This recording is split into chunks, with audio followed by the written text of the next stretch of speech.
Can we talk about this episode of Magic School Bus called Lost in Space? I just can't get it out of my head. It all starts with Arnold's cousin, Janet.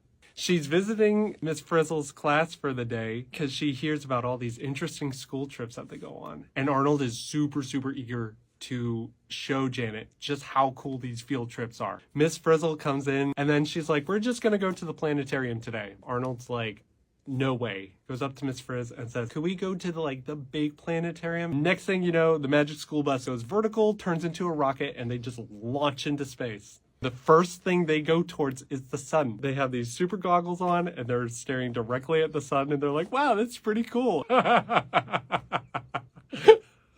After they visit the sun, they go to Mercury and Janet gets this thought. Wow, we're actually in space, but nobody's going to believe me, so I got to get proof. Now Arnold has to follow Janet around, picking up all these big, heavy planet rocks. I think on one of the planets, he has to get one of those, oh, what are those things called? A yoke? Buckets. Yeah, he has to put on a yoke.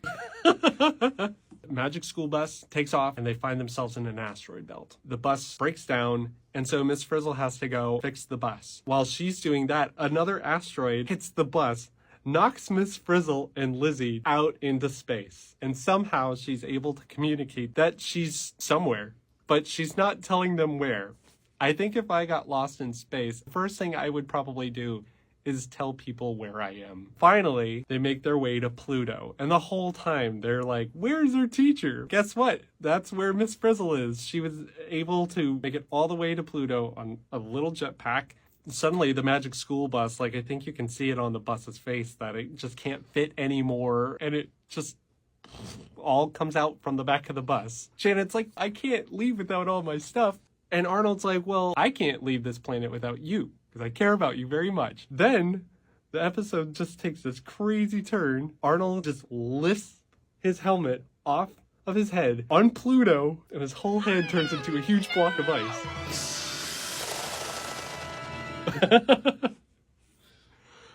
Oh my goodness. All the kids grab Arnold, shove him onto the bus. Bus leaves Pluto back to the school. And Arnold just got a nice little cold. And that's the end of the episode. Thank you for giving me this time to talk about that episode. I might go back and watch it again. Is there anything in there that I missed? Hey, just because people talk about an episode of the Magic School Bus doesn't mean you have to watch it. See that on the screen? That's the bowling alley right there.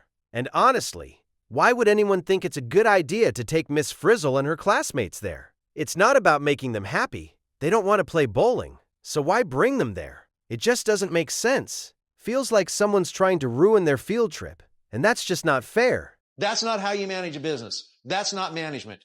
That's childish. Really, you want to take Miss Frizzle and her classmates to the bowling alley? But they don't want to play bowling, so why would you want to take them there? It just doesn't make sense.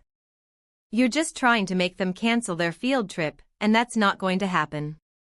Let them go on the field trip. They want to learn and explore, not just knock down pins. Do you want to make them cry? Because that's exactly what's going to happen if you try to cancel their trip. So don't let that happen. Yeah, because that's when some people are charged with a crime.